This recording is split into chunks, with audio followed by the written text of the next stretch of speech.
But even if you are having a little trouble seeing an animal, do remain seated as that is for your safety.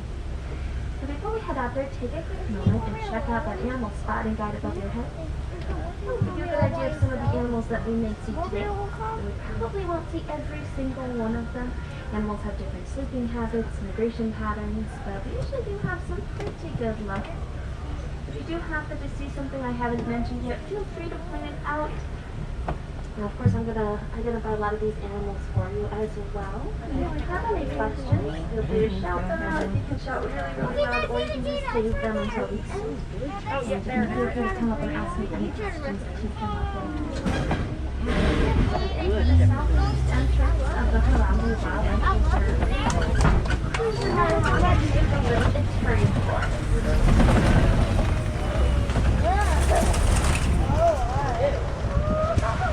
looks like our luck is already pretty good. If you look on your right hand side, back through the brush there is an okapi.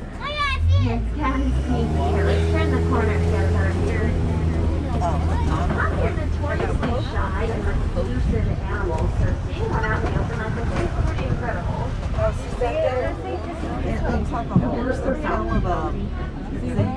They also look like they're wearing some zebra pants. Don't look that way. The okapi and zebra are not related at all. The okapi is actually related to the giraffe. There's a big rhino way up there on our left side. There's your closer view.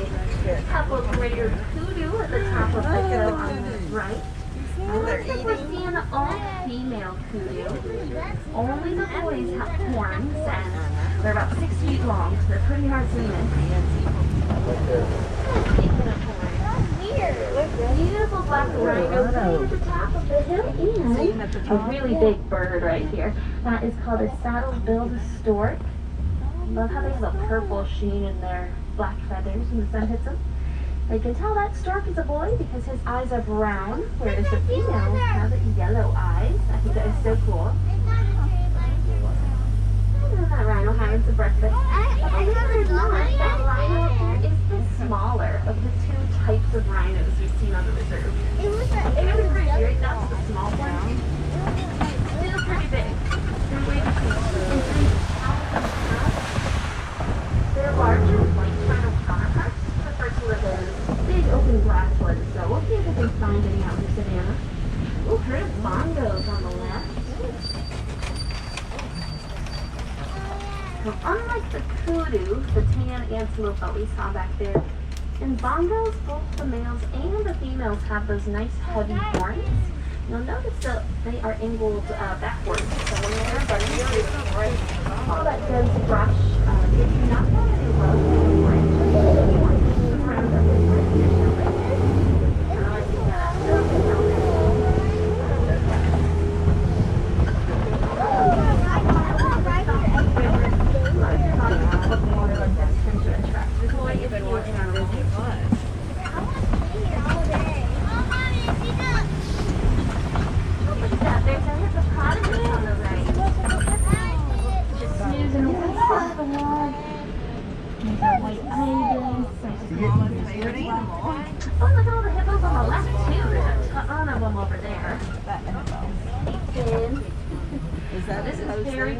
to see for hippopotamus, and they are a nocturnal species that at nighttime to graze. Otherwise, they spend most of their day sleeping. Those are hippos. And when a hippo is sleeping, part of their brain stays active, so they can come up to the surface, take a quick breath, and go right back down without ever waking up. Super cool. Guess we got him a person. You and Dad. Perfectly adapted to life in the water. Eyes, ears, nose, all on the very top of their You head. all love me? We all love you very much. All of the birds that we're seeing around here are completely safe. They are hippos. Hippos only eat plants. In fact, some bird species really like to eat the old skin and insects and even right off the hippo's body. It sounds kind of gross to me, but if the hippo's eating that bird is natural, pretty good relationship. Look at those alligators. On the left, a whole bunch of Nile crocodiles. Look at all of them the world's greatest flexible. Oh, yeah. Pretty close, guys. Like, I don't think that's actually really the crocodiles that are out here. Probably because the way that a crocodile's teeth stick out above their upper lip. Harder crocodiles tonight. The snacks are much longer than here. Is that there are no alligators in Africa. The only place in the world you can see a crocodile on Florida, literally.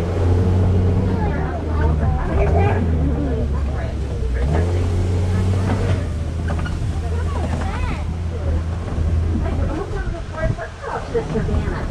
This is home to some of Africa's most iconic wildlife. We already see a whole bunch of giraffes down here. What did you know about giraffes? There's more than just one kind. There are species of giraffe.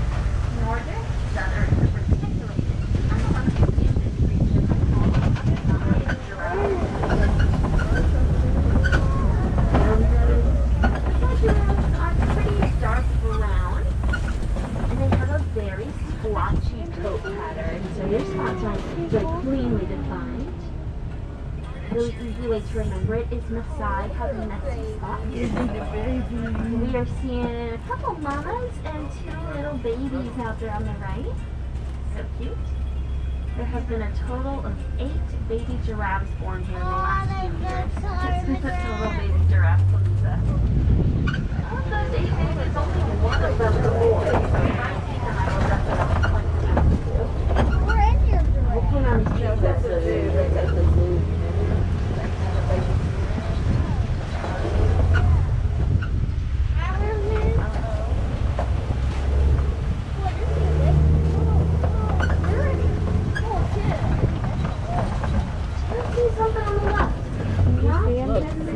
But just to the right of it, laying in the sun, is a pack of African wild dogs. They're like dogs. Tan, black, and white colored coats. So cute. They're probably mistaken for hyenas, but they are a different species. You see them walking? And despite having the word dog and hyena, I'm sure you those are different from any pets you have. No. Cattle dogs are the most successful predators in Africa. They are going to catch their prey about 90% of the time. Compared to lions, they only catch their prey maybe 20% of the time. Wild dogs are quite impressive.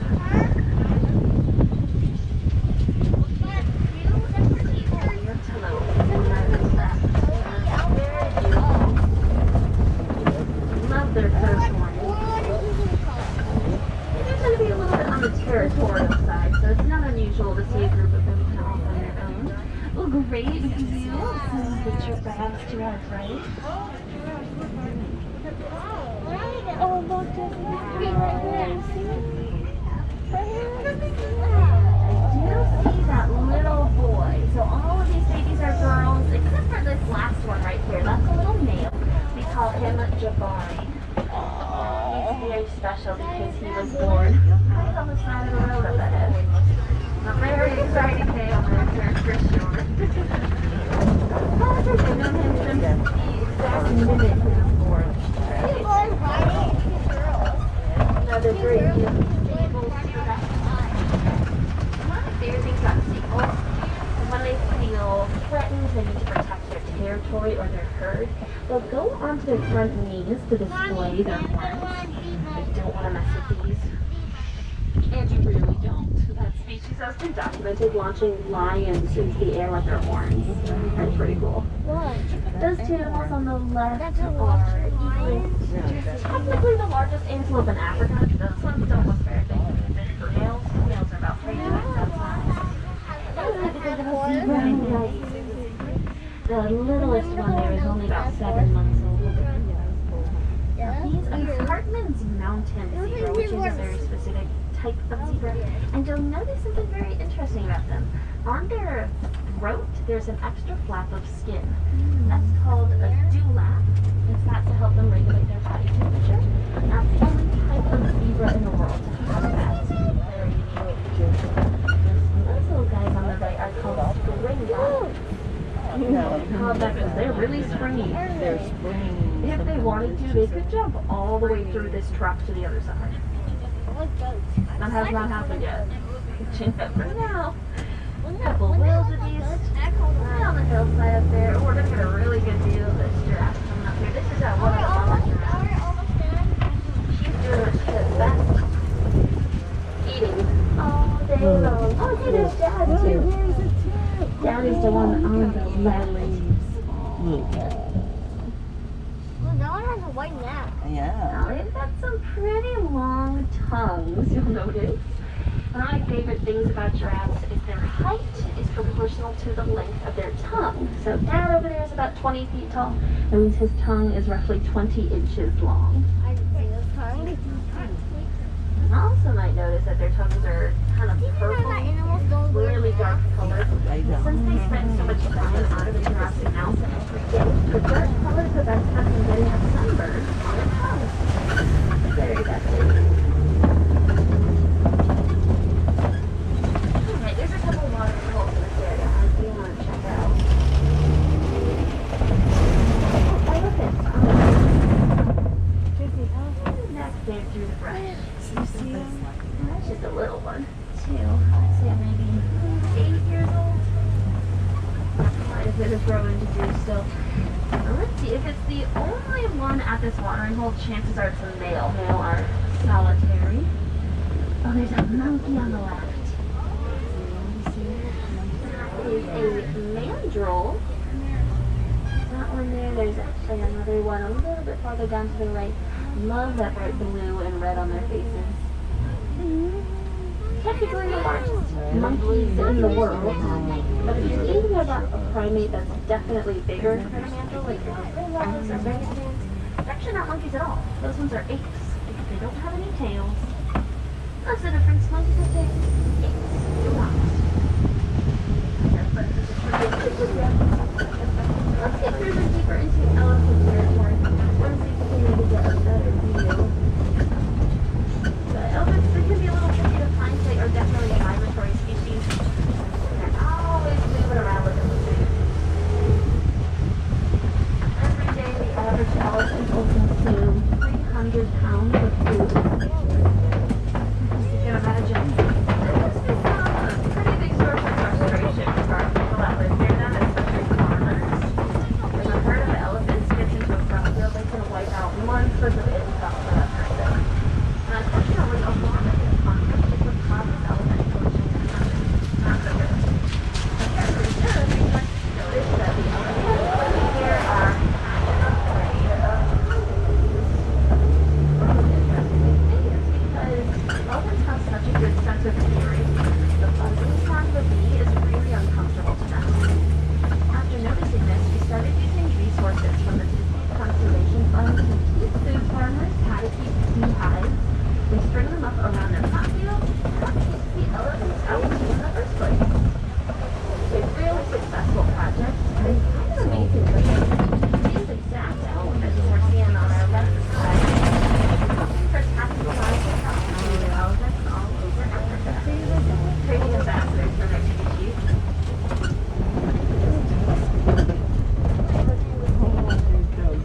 Little elephant. Hiding behind Mom over there. What a cutie.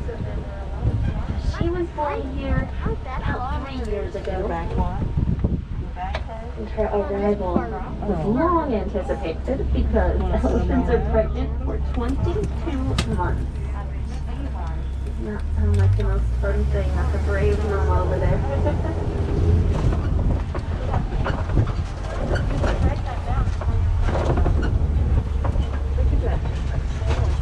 Over with you, this lovely lady.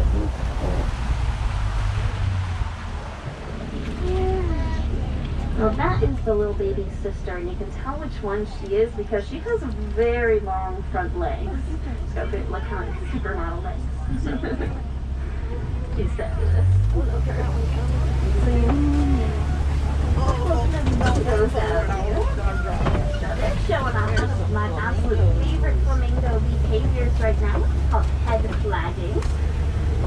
Moving their heads backwards or really, really quickly, that can be a form of communication. It can also be a method of the males impressing the ladies. How fun is this? Oh, perfect. That little baby elephant back there. But these flamingos, they're not super duper cute. That's just because of the type they are. They're greater flamingos, which are the biggest, but also the palest color. If you find yourself in the middle of a park space, in a really big tree of light, you can see lesser flamingos. They're the smallest, but they're also the brightest. And really get both ends of these flamingos.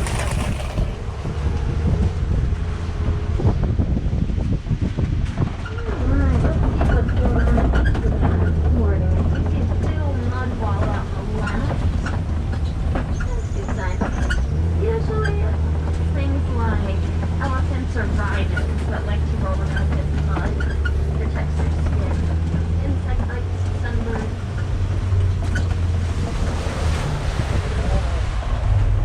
Are headed toward predator territory at the moment, though. Don't be surprised if we don't see a ton of animals. Not many like to come in the trees, but I don't blame them.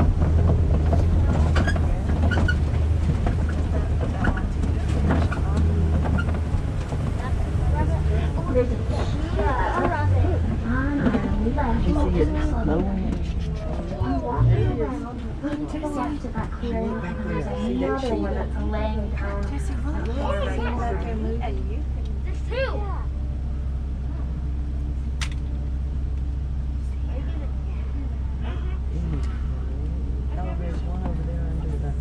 See, his tail goes under the Here's wall a over cheetah. there. You probably picture them See, you got running. by That's that what tree. they're known for. See, his tail goes They over. don't actually run all that often, though. Takes a lot of energy to sprint at 75 miles per hour. They need to take out that energy as much as they can. Usually they're hunting around dawn and dusk. Kind of unusual. Most predators hunt right in the middle of the night. That includes the lion to my left. Oh, there's two females. The top of the rock, the far right end of this big rock formation. And they are the hunters of the group of things. Will go out, catch all the prey, where that big male, he stays behind to protect this territory.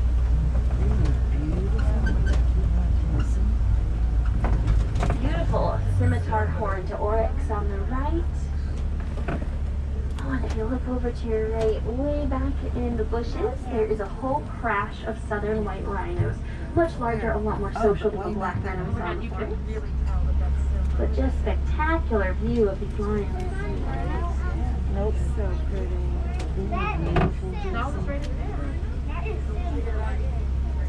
You'll notice right underneath their eyes, they have little white wings. The reason they have that is because the light color reflects moonlight, and it helps them see better when it's nighttime. Their eyesight is about 6 times better than the humans of the dark. And that's the exact opposite of a cheetah. Remember, the cheetahs, they have those black stripes running down their face. That absorbs sunlight so they can see better when the sun is right on the horizon. Really interesting adaptations. I'll put the warthog on our left. Look at the warthog. Oh, They don't have a super wide range of motion in their neck, so sometimes they go onto their front knees to get stuff off the ground. Very clever little animals. You see, they've built a whole bunch of burrows down in the bank. A lot of times they back themselves in and leave their tusks out so they can protect themselves against lions or cheetahs. I think it is a total injustice. The worst thing about this one means which one? Look, there's the rings. Another view of those southern white rhinos back there. There's also a gigantic clutch of ostrich eggs on the ground to our right. Next to our truck. Now, ostrich are communal nesters, so every single one that lives on this reserve likes to lay their eggs in that same spot. They've been laying them there for years. he basically was leaving them in the open because they're just really strong. Strong enough that you could go stand on one and it wouldn't even cry. Love? I actually saw a rhinoceros stick an ostrich egg the other day. Nothing happened. I've only ever seen female ostrich on the safari. Those eggs aren't fertilized. No babies in there. They're not going to be hatching anything. But, they keep laying just like you do. We're cruising through the Gulf Horn. Still a little construction work on the work coast here. As does mean we are approaching the outskirts of the Harambe village, and our adventure is coming to a close. We got to see a ton of animals today. Several different types of antelopes. We've got 2 types of rhinos and elephants, hippos, lions, cheetahs. I'd say we've got plenty of left. I hope you got to see something you were excited about. Keep in mind, even if you don't live near the animals, the choices you make every day can add up to how much time you have at wild places that you call home. Great something. Reducing your weight, find exclusively sourced, and supporting conservation organizations are great ways for your conservation journey.